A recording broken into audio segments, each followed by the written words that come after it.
Salut à vous, mes chers amis téléspectateurs, et bienvenue à ce numéro d'Écho des Arts. Nous allons faire le bilan du week-end et revoir avec vous le spectacle qui a eu lieu à Levilat avec les chansons d'Haïti. Ce spectacle, quand même, a été offert après la sortie du 11e recueil signé Karine Margron. Nous allons également parler de la 40e année d'existence des éditions Choukoun. Fondée en 1978, cette maison d'édition a déjà sorti plusieurs centaines d'ouvrages. Wynton Charles, plus connu sous le nom de Sial, a collaboré avec Lolo. Et justement, de cette collaboration, nous avons quand même cette possibilité d'apprécier cette chanson signée Traite maquillée. Et justement, les deux étaient présents à Télépacifique pour plus de détails concernant cette collaboration. Ces points et bien d'autres encore seront développés à cette sortie d'Écho des Arts. Votre chaîne préférée Télépacifique est désormais dans le bouquet Canal+. Ne la ratez pas, c'est la chaîne 145. Nous revoilà et c'est parti avec le premier point à cette sortie d'Écho des Arts. Wynton Scholl, comme je vous l'ai dit, il est plus connu sous le nom de Sial.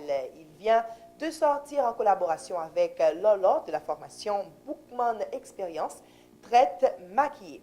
Ce jeune rappeur qui nous vient de Esch nous apporte de plus amples explications en ce qui a trait à sa collaboration avec Lolo. Alors, Traite maquillée, hein, c'est un titre, donc en disant parole, qui l'agent grandit là. C'est depuis notre histoire, ça a été là. Musique, ça, son musique côté tout le monde qui vit victime de une traite. S'il va maquiller, ils sont traite. Alors, nous connaissons une différence entre traite et traite maquillée. Traite là, c'est son monde nous connaît. Et son monde nous connaît qui traite, mais pas en nous. Alors, traite maquillée, nous connaît déjà son monde qui en nous. Je nous dis, sont rapidement dessoufflés, qui maquille beaucoup, tout beaucoup. Alors, la musique là, l'explique tête li. Je pense que tout le monde qui a regardé nous prend le temps de musique là et a ouais qui ça nous voulait faire passer dans la musique. Principalement, c'est ça même d'insister sur respect que nous avons pour l'autre. Si nous sommes capables de que pour nous, on nous pour tout. C'est que nous n'avons pas de respect, nous manquons de respect dans la société. Nous ne respecter seuls, nous ne pas respecter frères. Et puis, c'est venir au même avec Jean Album théâtre, ici, t'es connu, donc ça est venu au même à Ego. C'est que on traite, on travaille au monde, mais sous travail au monde, on cause, toujours on cause pour travailler, on a un rapport à un bagage, on travaille pour l'argent, on travaille passer comme ça, on travaille le passé.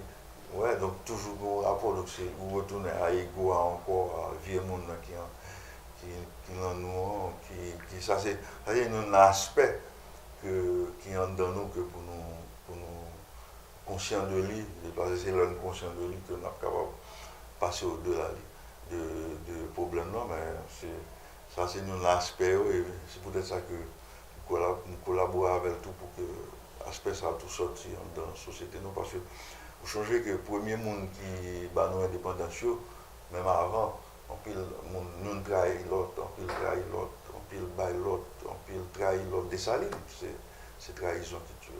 Ayant déjà fait partie d'un groupe musical, cette collaboration annonce la carrière solo de Sial. Musique Traite maquillée, son musique qui a annoncé et passage de un groupe avec carrière solo. Et c'est ça que j'ai toujours rêvé pour toujours faire musique moi avec ligne ça m'a suivre. Dans ligne ça m'a suivre. Alors c'est rêve pour me faire rap scene et objectif moi c'était faire musique moi première musique moi avec un grand qui c'est Lolo Bookman Experience. Alors il est le balade et tout. Alors c'est une joie, un contentement moi. Alors ça a marqué vie et ça fait plaisir et m'a dit un grand merci avec mon grand, c'est que il pas refusé son jeune mieux, alors il a choisi refuser, il pas refusé et il comprend moi, il choisit collaborer ensemble avec. Ça a marqué toute vie parce que c'est la première musique moi dans la carrière, donc ça a vraiment fait plaisir. Et tout le monde, tout côté me sorti, bref collaborer à chaîne à TNA, à Tendaoulé, tout le monde ça il fait au plaisir parce que c'est rêve moi, je dit comment c'est réalisé. L'année 2018 marque la 40e année d'existence des éditions Shukun. Cette édition est fondée en 1978 et comme je vous l'ai dit tantôt, elle a déjà publié plusieurs centaines d'ouvrages. Christophe Philippe Scholl revient sur le contexte de la création des éditions Shukun. L'édition Shukun fondée en 1978, dans la foulée d'une revue que nous avons créée pour les jeunes, qui est les revues des écoliers. Revue des écoliers, il y a plus que 300 jeunes qui commençaient à écrire et carrière là-dedans. Et commençaient à écrire poésie, textes de réflexion, des contes, des nouvelles et autres. Donc, si je citer quelques-uns, il y a Jean Gardi, Emmanuel Ménard, Marc Xavier, et qui commençaient à écrire dans la revue des écoliers et puis qui va publier le premier recueil au niveau de l'édition. Parce que les messieurs ont commencé à écrire, aussi 10, 20, 30 peut-être poèmes, ils ont nécessité puis ils ont publié des recueils. Donc c'est ça fait qu'au départ, nous venons créer Édition Shukun pour permettre aux jeunes de publier le premier œuvre.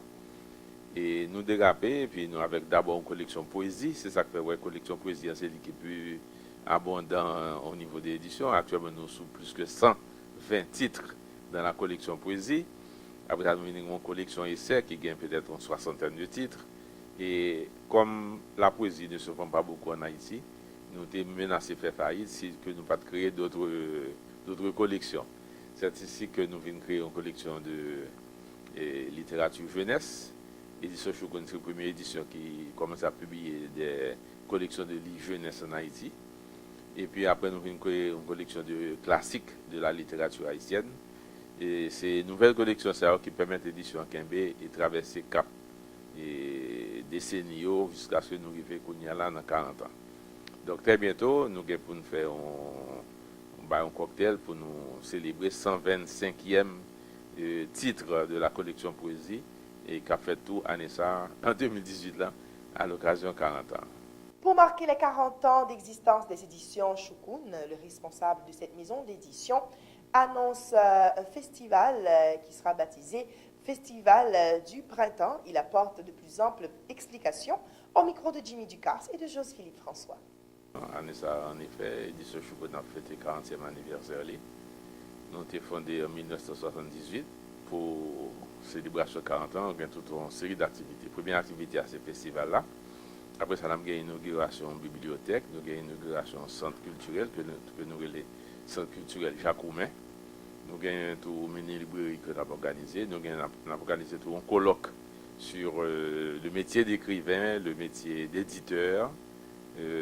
Quoi encore. Enfin, il y a toute une série d'activités qui va dérouler non seulement à la capitale, mais également en province. Le Festival du Printemps va dérouler sur 3 jours. Ça, c'est la première édition. Nous avons déjà pensé, et nous avons fait remarquer que 3 jours n'ont pas suffi. De sorte que nous avons déjà planifié pour l'année prochaine pour nous faire sur une semaine. Mais pour cela, il faut nous vendre des sponsors, il faut nous vendre des encadrements, il faut nous vendre un appui des instances culturelles haïtiennes pour que la ville institutionnalisée. Et à ce moment-là, on a fait l'international. Nous avons des poètes que nous bien sur les 5 continents. D'ailleurs, tout est invité nous-mêmes dans des foires internationales, dans des festivals internationaux. Nous avons invité tout pour que nous ayons un festival international à partir de la 2e édition. Année ça, nous limitons à 3 jours. Premier jour, nous avons dérapé dans la Direction nationale du livre. Et la Direction nationale du livre, c'est DNL, pour faire plus court. Il est situé à la rue 3, à Paco. La rue 3, c'est la route qui monte en face du lycée Jean-Jacques Dessalines à l'avenue Christophe. Donc, 2e jour, nous avons fait dans la Bibliothèque nationale d'Haïti, qui est située à la rue du Centre. Pendant 2 jours, ça, nous avons commencé à 10h du matin, nous avons allé jusqu'à 2-3h de l'après-midi. Et puis, dernier jour, on a clôturé dans la librairie Édition Shukun, qui est située Angle, avenue Christophe et rue 6. Qui j'en a fait, donc pour chaque jour, nous gagnons une dizaine ou une quinzaine de poètes qui parlent dire des textes ou qui parlent lire des textes. Et chaque texte, chaque auteur qui passait, après tout coupé avec musique, soit une chanteuse, soit un chanteur qui a interprété des chansons, soit un guitariste qui a joué. Donc c'est comme ça que nous avons planifié la journée. Le vendredi 16 mars dernier, à Levilat, a eu lieu un spectacle offert par les chansons d'Haïti après la sortie du 11e recueil signé Karine Margron. Jeanne Baptiste était présent, elle nous propose un reportage.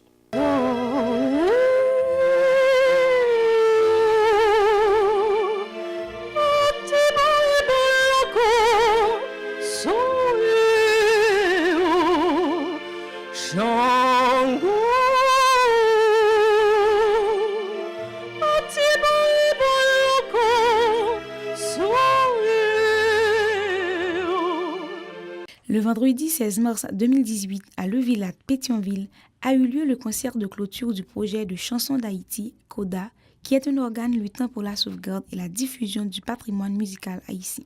Au cours de ce 10 concerts, différents rythmes musicaux ont été au rendez-vous. Chansons d'Haïti est un projet de sauvegarde de notre patrimoine musical, d'Haïti. Donc, je produis des recueils dans lesquels se trouvent des partitions de musique de toutes sortes de chansons, des chansons folkloriques, traditionnelles, classiques, populaires, etc. C'est de la sauvegarde du patrimoine musical que je suis en train de faire avec ce projet. Cette soirée a été offerte à l'occasion de la sortie du 11e recueil de la créatrice de chansons d'Haïti, Karine Morgan. En général, à chaque fois, je produis 2 recueils, en général, 2 recueils par année.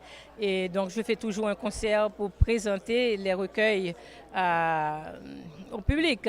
Donc, je fais ce concert. Mais ce concert, spécialement ce soir, c'est le dernier parce que j'arrête la collection au numéro 11. Sous l'île couchée, bête non de l'eau dormie, bois ma peau, fais-moi voyage posé, si on ne pas de son, non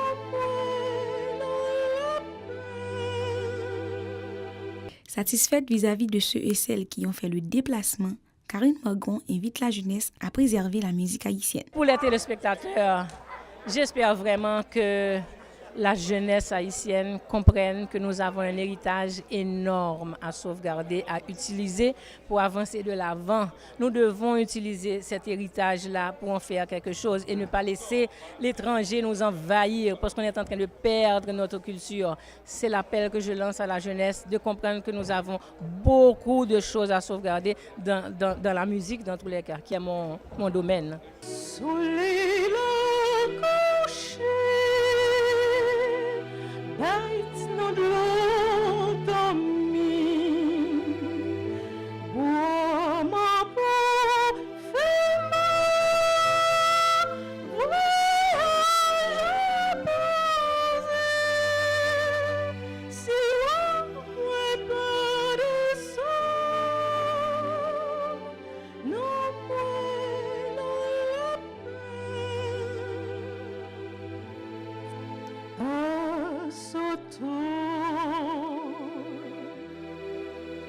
Et bien voilà, mesdames, messieurs, c'est la fin de cette sortie de Écho des Arts. Merci de l'avoir suivi. Restez branchés la Télé Pacifique pour la suite de la programmation.